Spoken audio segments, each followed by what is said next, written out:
Everyone, welcome to the class. So आज हम पढ़ने वाले हैं प्रॉपर्टीज़ ऑफ सॉलिड। मतलब सॉलिड स्टेट में ऐसी कौन सी प्रॉपर्टीज़ हैं या आप कह सकते हो कि ऐसी कौन सी कैरेक्टरिस्टिक्स हैं जो उसे other two states that means liquid और गैस से डिफ्रेंशिएट करती हैं, मतलब अलग बनाती हैं। ठीक है, तो हम सारी प्रॉपर्टीज़ देखने वाले हैं। अच्छा, ये मेरे पास ना एक मार्कर है। अब ये मार्कर क्या है, सॉलिड है, लिक्विड है या गैस है? तो मुझे पता है कि ये सॉलिड है। क्यों मैंने इसको सॉलिड कहा, आखिर इसमें ऐसा क्या है कि मैं इसे सॉलिड कह रही हूँ? ठीक है, तो फर्स्ट पॉइंट जो मुझे इसे देखते ही समझ में आया वो है कि मैं इसे सॉलिड कह रही हूँ क्योंकि इसमें डेफिनेट मास है। दैट मीन्स अगर ये 10 ग्राम का है तो ये 10 ग्राम का ही है। भले ही आप इसको यहाँ पे रख लो, यहाँ पे रख लो, स्पेस में कहीं भी घुमा लो, मतलब जहाँ पर ग्रेविटी है, ऑफ कोर्स ग्रेविटी नहीं होगी तो जीरो हो जाएगा, वहाँ पर इसका मास 10 ग्राम ही रहने वाला है ना। ठीक है, second thing, definite shape. That means अगर ये मार्कर मैंने यहाँ पर ऐसे रख दिया, मैं इसको कहीं भी रख दूँ, यहाँ पे रख दूँ, यहाँ पे रख दूँ, किसी और वेसल में रख दूँ, इसको कितना भी प्रेस करने की कोशिश करूँ, इसकी शेप यही रहने वाली है, सिलेंड्रिकल। इसकी शेप चेंज नहीं होगी। ठीक है, तो इसका मतलब जो सॉलिड होते हैं उसमें क्या होती है, definite shape. Third one is definite volume. अगर इसका वॉल्यूम आप लेट से मान लेते हैं कि इसका जो वॉल्यूम है वो 10 सेंटीमीटर क्यूब है ना। तो अगर इसका वॉल्यूम 10 सेंटीमीटर क्यूब है तो वो 10 सेंटीमीटर क्यूब ही रहने वाला है। वॉल्यूम कैसे, मतलब मान लिया मैं इसको किसी इतने बड़े बीकर में रख देती हूँ इस तरीके से ना, या फिर इस तरीके के किसी बाउल में रख देती हूँ ऐसे, तब भी इसका जो वॉल्यूम है वो सेम ही रहने वाला है। ये नहीं है कि ये इस बीकर में आ गया तो ये अपनी शेप चेंज कर लेगा, कि मतलब जैसे आप पानी को रखो ना, अगर आपने इसमें रखा हुआ है तो वो सिलेंड्रिकल शेप का हो जाएगा, लेकिन जैसे ही आप इसे हेमिस्फेयर बाउल में डालोगे तो वो हेमिस्फेयर शेप का हो जाएगा। ठीक है, तो ऐसा नहीं है कि ये अपनी शेप चेंज कर रहा है या फिर ये अपना वॉल्यूम चेंज कर रहा है। ठीक है, शेप सेम है तो वॉल्यूम भी सेम ही रहने वाला है। सिलेंड्रिकल है तो सिलेंड्रिकल ही इसका वॉल्यूम जो हम निकालेंगे वो सिलेंडर के फॉर्मूले से ही निकालेंगे। ठीक है, तो 3 प्रॉपर्टीज तो ये हो गई। Next one is rigidity. Rigidity क्या होता है कि मतलब ये रिजिड है, आप इसको, रिजिड को हिंदी में बोलते हैं एक्चुअली दृढ़, है ना। मतलब आप इसको यहाँ पे ऐसे रख लो, अब इसको आप चाहे कितना भी प्रेस कर लो इधर से उधर, अगर ये एक पोजीशन पे रखा हुआ है तो ये एक पोजीशन पर रखा ही हुआ है, मतलब इसकी जो पोजीशन है वो क्या है, फिक्स पोजीशन है ना।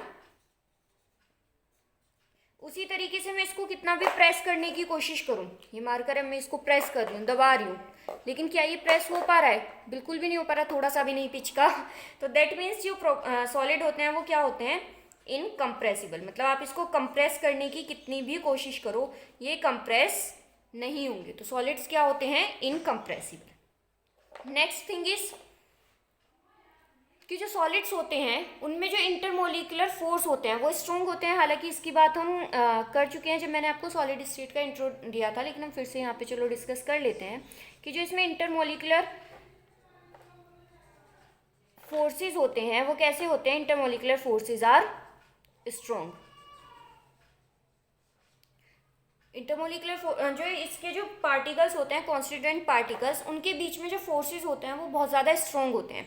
अच्छा, अगर फोर्सेस स्ट्रॉन्ग होंगे तो उसकी वजह से क्या होगा, उसकी वजह से ये जो पार्टिकल्स हैं ये एक दूसरे के पास पास रहेंगे। फोर्सेस हैं और ये 2 पार्टिकल है ना, या फिर आप इस तरीके से मान लो कि ये मेरे पास 2 पार्टिकल्स हैं, 2 एटम है। अब इनके बीच में फोर्स स्ट्रॉन्ग है तो ये क्या करेंगे, एक दूसरे के पास रहेंगे। अगर इनके बीच में रिपल्सिव फोर्स होता तो एक दूसरे से दूर रहते। अब ये फोर्सेस स्ट्रॉन्ग है तो ये एक दूसरे के पास रहेंगे, और इस पास में रहने की वजह से ये क्या होते हैं, ये रिजिड होते हैं, इनकम्प्रेसिबल होते हैं। और साथ ही साथ जब ये पास रहेंगे तो इनके जो न्यूक्लियस हैं उनके बीच की डिस्टेंस भी क्या रहेगी, कम रहेगी। अगर ये दूर होते तो इनके बीच की जो न्यूक्लियस की डिस्टेंस है वो भी ज़्यादा होती है, आप देख सकते हो यहाँ पे, है ना।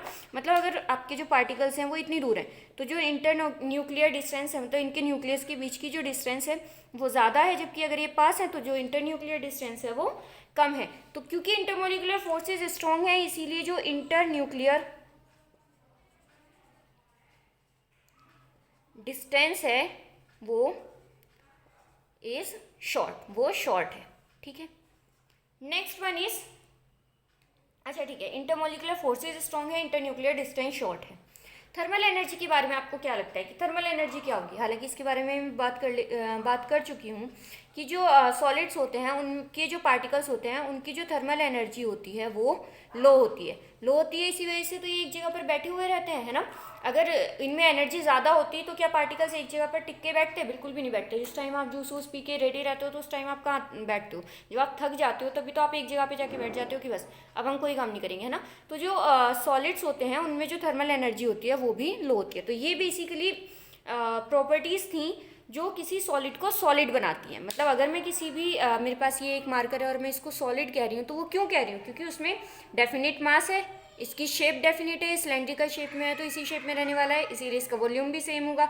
इसमें रिजिडिटी है, मतलब ये खुद से फ्लो नहीं कर रहा है। जैसे अगर मैं यहाँ पे मैंने ऐसे मार्कर छोड़ दिया है ना तो ये यहाँ पे रुक गया। अगर इसकी जगह पानी होता तो वो क्या करता? फ्लो कर जाता। गैस होती तो वो फ्लो कर जाती, लेकिन मार्कर फ्लो नहीं कर रहा है, दैट मीन्स ये रिजिड है। इसमें जो पार्टिकल्स हैं उनकी पोजीशन फिक्स है, इनकम्प्रेसिबल है। मैं इसको कितना भी कंप्रेस करने की कोशिश करूँ ये कंप्रेस नहीं होगा, दैट मीन्स इनकम्प्रेसिबल है।